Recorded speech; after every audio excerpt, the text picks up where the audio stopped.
मेरी 8वीं पास बीबी बांझ औरतों का इलाज करती थी। मुझे समझ में नहीं आता था कि इतना कम पढ़े लिखे होने के बावजूद ये इस तरह का काम कैसे कर लेती है, और कभी किसी ने कोई शिकायत भी नहीं की है। एक दिन सच्चाई जानने के लिए मैं भेष बदलकर अपनी बीबी के क्लिनिक पहुंच गया, और फिर जो सच्चाई मेरे सामने आई उसे देखने के बाद मेरे होश उड़ गए। क्योंकि कभी कभी ऐसा लगता है कि हमारे हाथ में कुछ भी नहीं है। लाख जतन कर लो फिर भी तकदीर हमारा साथ नहीं देता। मेरा नाम राकेश है। हमारे घर की आर्थिक स्थिति अच्छी नहीं थी। मैं काफी पढ़ा लिखा था, फिर भी मुझे कहीं नौकरी नहीं मिल रहा था। मैंने बहुत कोशिश की कि कहीं मुझे नौकरी मिल जाए। पैसा नहीं रहने के कारण हमारा गुजारा बड़ी मुश्किलों से हो रहा था। परंतु मेरी पत्नी केवल 10वीं तक ही पास थी, पर पता नहीं उसने कैसे अपना दिमाग लगाया और अपना एक क्लिनिक शुरू कर लिया। वो वहाँ पर बांझ औरतों का इलाज करती थी जिनके बच्चे नहीं होते थे। शुरू शुरू में तो एक दो औरतें ही आती थी इलाज करवाने, लेकिन एक साल बाद क्लिनिक पर भीड़ ज्यादा होने लगी। जैसे जैसे लोगों को पता चला कि हमारे यहाँ बांझ औरतों का सफल इलाज होता है, कभी किसी को निराशा हाथ नहीं लगी। अब वैसे लोग इलाज कराने के लिए आने लगे। मेरी पत्नी हमारे घर के बने छत पर औरतों का इलाज करती और मैं नीचे का काउंटर संभालता था। काम अच्छा से चल रहा था। एक दिन एक पति पत्नी सुबह सुबह क्लिनिक पहुंचे। मैंने उसकी पत्नी को ऊपर जाने के लिए कहा और उसके पति को नीचे बैठने के लिए बोला। आधा घंटा से ज्यादा हो गया था उसकी पत्नी को ऊपर गए हुए, परंतु अभी तक उसकी पत्नी नीचे नहीं आई थी। इसीलिए उसका पति भी ऊपर जाने की जिद करने लगा। मैंने उसको कहा कि ऊपर सिर्फ औरतों ही जा ही सकती है, पुरुष को ऊपर जाने की इजाजत नहीं है, इसलिए आप ऊपर नहीं जा सकते। वह बोला, मेरी पत्नी ऊपर है, मुझे क्यों नहीं जाने दे रहे हैं। यह सुनकर मैं चुप बैठ गया। थोड़ी देर बाद ही दो औरतें बुर्का पहने हुए आई और छत पर चली गई। तकरीबन 2 घंटे बाद उस आदमी की पत्नी नीचे आई। मैंने देखा उसके हाथों में कोई दवाई नहीं थी, पर उसके चेहरे पर एक खुशी जरूर थी। फिर वह दोनों पति पत्नी वहां से चले गए। थोड़ी देर बाद ही वह दोनों औरतें भी नीचे आ गई और अब उनके पीछे पीछे मेरी पत्नी गीता भी नीचे आ गई। उसने अपना चेहरे पर से मास्क हटाया और डस्टबिन में डाल दिया। मैंने उसकी तरफ देखा तो वह हल्का सा मुस्कुराई और बोली, आज मैं बहुत थक गई हूँ। मैंने उसको पूछा, गीता तुम सिर्फ 10वीं पास हो, फिर इन औरतों का इलाज कैसे कर लेती हो। यह सुनकर उसने बस इतना ही कहा, मैं सिर्फ औरतों का घर टूटने से बचा रही हूँ। यह सुनकर मैं शांत हो गया। पता नहीं क्यों मुझे ऐसा लग रहा था जैसे कि वह मुझसे कुछ छुपा रही थी। मुझे लगा कि मैं उसका पति हूँ, कम से कम मुझे तो बताना चाहिए था। शुरू शुरू में मैंने उसके काम पर ज्यादा ध्यान नहीं दिया और उसे भी अपने इस काम में रोक टोक पसंद नहीं था, परंतु धीरे धीरे हर जगह उसका नाम होने लगा। शुरुआत में तो सिर्फ एक दो औरतें इलाज कराने आती थी, पर अब बहुत सारी औरतें इलाज करवाने आने लगी। वह अकेली ही सारा काम संभालती थी और अब काम बढ़ने पर इतना सब संभालना उसके लिए मुश्किल हो रहा था। इसलिए मैंने नीचे काउंटर शुरू कर दिया। मैं वहां पर सभी का ब्लड सैंपल लेता और फिर यह सब ट्रीटमेंट करीब 1 से 2 घंटे चलता। मैं हर बार उससे पूछता कि आखिर तुम इलाज किस तरह से करती हो, तो वो हंसकर बात को टाल देती। मैं कभी कभी सोचता था कि ऊपर जाकर देखूं कि वह इलाज किस तरह से करती है, लेकिन क्लिनिक में पेशेंट अधिक हो जाने के कारण मेरा जाना नहीं बनता था। और तो और मेरी पत्नी ने मुझे सख्ती से मना किया था कि मैं ऊपर ना जाऊं, पर मैं अपनी पत्नी से ज्यादा सवाल नहीं करता था, क्योंकि मैं काफी सालों से बेरोजगार था और उसी की कमाई से घर चल रहा था। पहले तो 2 रोटी भी मुश्किल से मिलती थी और बच्चों की जिम्मेदारियां अलग से। जब मैं बेरोजगार था तो वह मेरे साथ झगड़ा करके भी चली जाती थी। फिर उसने खुद ही कुछ करने की सोची। एक दिन वह मेरे पास आई और कहने लगी, मुझे छत पर क्लिनिक खोलने हैं। मैंने उससे कहा, तुम सिर्फ 10वीं पास हो, यह कैसे संभव हो सकता है। वह बोली, आप चिंता मत करो, जिनके पति बेरोजगार होते हैं उनकी पत्नियां घर चलाने के लिए कोई न कोई रास्ता ढूंढ ही लेती है। मैंने मुंह बनाया और वहां से चला गया। आखिर उसने छत पर कमरा खाली कर लिया और वहां पर अपना क्लिनिक बना लिया। उसने कहा कि मैं उन औरतों का इलाज करूंगी जिनके बच्चे नहीं होते। शुरू शुरू मैंने उसका बहुत ही मजाक उड़ाया, परंतु वह अपने इरादे की पक्की निकली। पहले तो मैं यह सब जानना चाहता था कि आखिर यह सब संभव कैसे है। फिर बाद में मैंने सोचा कि अगर वह यह सब कर रही है तो अपने घर के लिए ही कर रही है। मेरे माता पिता को गए हुए काफी समय बीत गया था। मेरी एक छोटी बहन थी जिसकी शादी को 10 साल हो गए थे, पर अभी तक उसके घर बच्चा नहीं हुआ था, जिसकी वजह से उसका पति उसको बहुत परेशान करता था और अब दूसरी शादी करने की धमकी देता। मैंने अपनी बहन के बारे में गीता से बात करी, पर उसने मेरी बात को अनसुना कर दिया। इसके पीछे भी खुद रिया ही थी, क्योंकि शादी से पहले रिया ने अपनी भाभी को बहुत परेशान अपमानित किया था। उसने अपनी ननद होने का भरपूर फायदा उठाया था। मैंने भी कई बार अपनी बहन की बातों में आकर गीता पर हाथ उठा दिया था और मुझे लगता था कि मेरी बहन जो कह रही है वही सही है, और यही सब कारण से मेरी पत्नी गीता अपनी ननद रिया का इलाज नहीं करना चाह रही थी।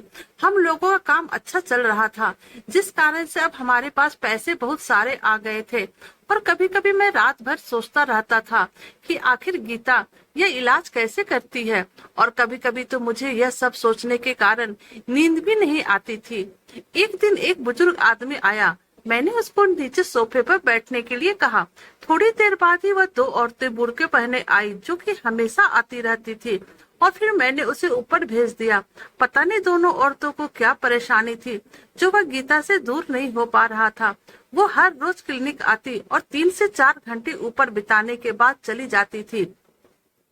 आज भी जब वो बुर्के वाली औरतें नीचे आई तो उनके पीछे और 2 औरतें नीचे आई, परंतु उन औरतों को वहां से जाने की जल्दी थी। तभी मेरी नजर उन दोनों के पैरों पर पड़ी तो मुझे थोड़ा शक हुआ। उन्होंने मर्दों वाली जूते पहने हुए थे। मैंने उनसे पूछा, आप दोनों यहाँ पर कई दिनों से आ रहे हैं, आपकी जो भी समस्या है क्या वह दूर हो गई? उनमें से एक औरत बोली, हम यहाँ पर औरतों का इलाज करने आती हैं।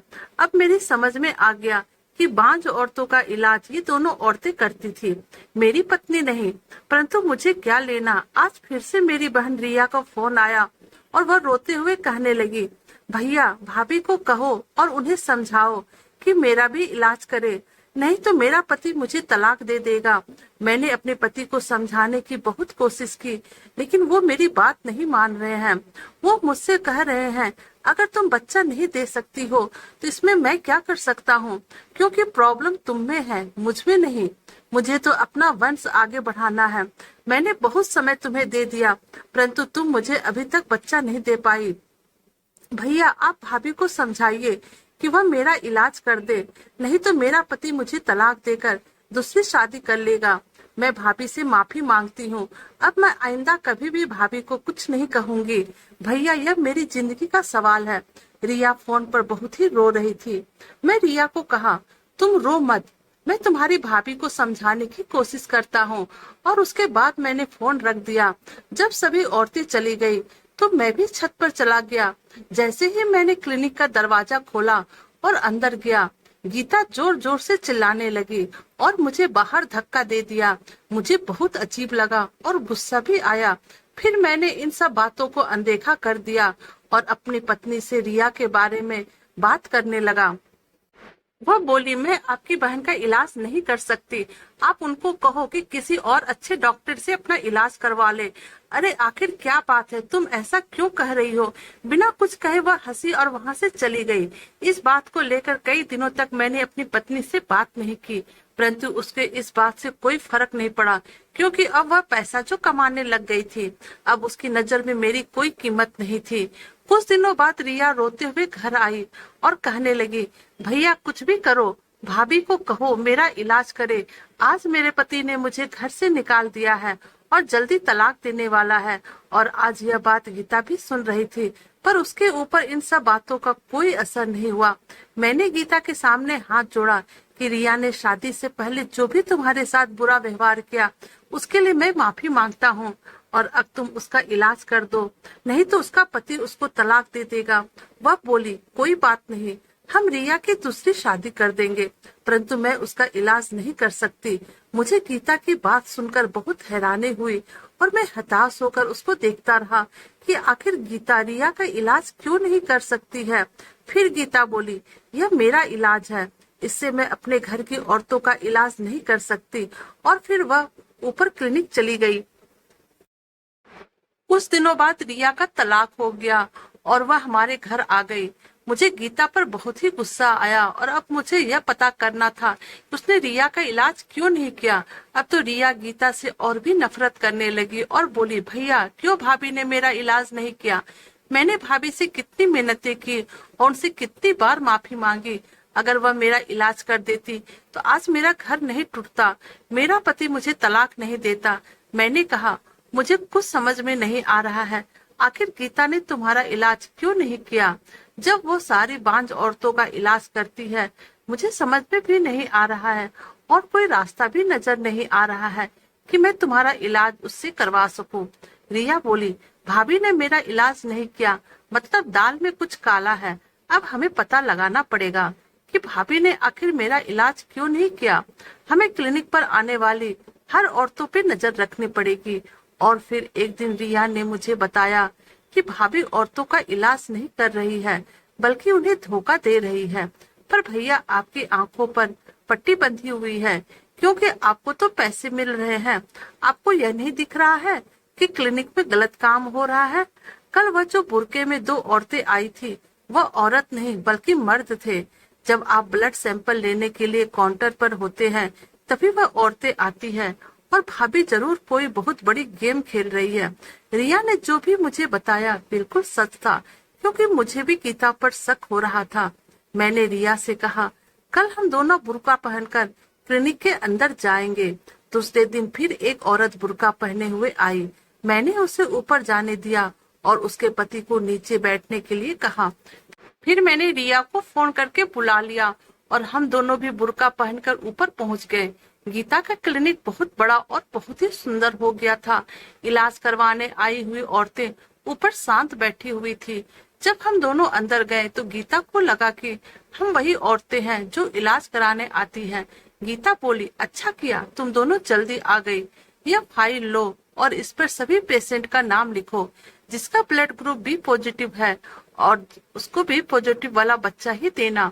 यह सुनकर हमने अपने चेहरे से बुर्का हटा लिया। अचानक हमें देखकर गीता चौंक गई और फिर मैंने कहा, अब तुम्हें सच बताना ही पड़ेगा कि तुम लोगों का इलाज कैसे करती हो। तो गीता ने जो बात मेरे सामने बताई उसे सुनने के बाद मेरे तो होश ही उड़ गए। उसने कहा, आप बेरोजगार थे, आपको कहीं भी नौकरी नहीं मिल रही थी जिस कारण से हमारे घर की स्थिति बहुत ही खराब हो गई थी।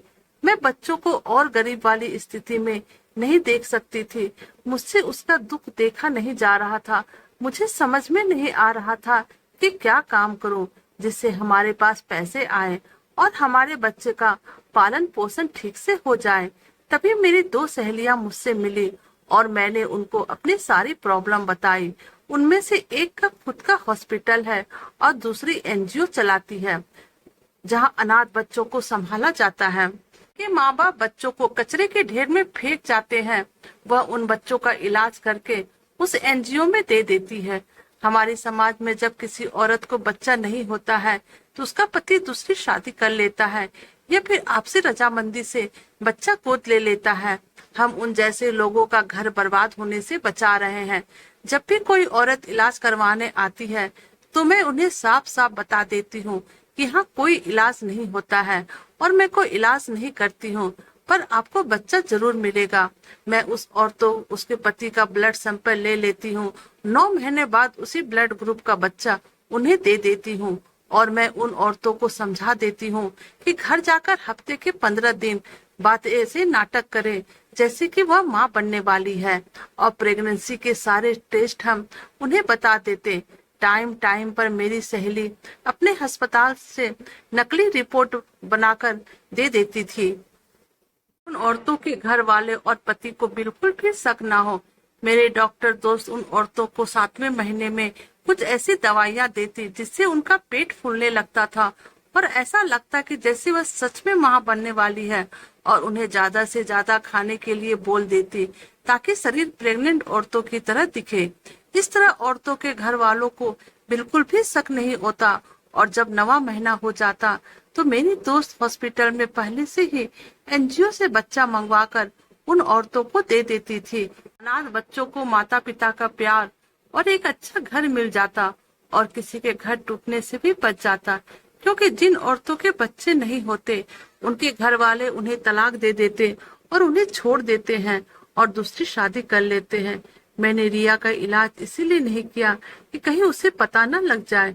रिया बोली, भाभी अगर आपने मेरा इलाज किया होता तो आज मैं यहाँ ना होती। कोई बात नहीं भाभी, पर अब मैं आपका इस अच्छे काम में साथ दूंगी, क्योंकि आपने इस अच्छे काम से बहुत औरतों का घर बर्बाद होने से बचाया है। गीता की आंखों में आंसू आ गए और अब मुझे भी अपनी पत्नी पे गर्व महसूस होने लगा था। तो दोस्तों, आपको हमारी यह कहानी कैसी लगी, प्लीज आप हमें कमेंट कीजिएगा। और अगर आप हमारे चैनल पे नए हैं तो हमारे वीडियो को लाइक, सब्सक्राइब और शेयर कीजिएगा। Thank you.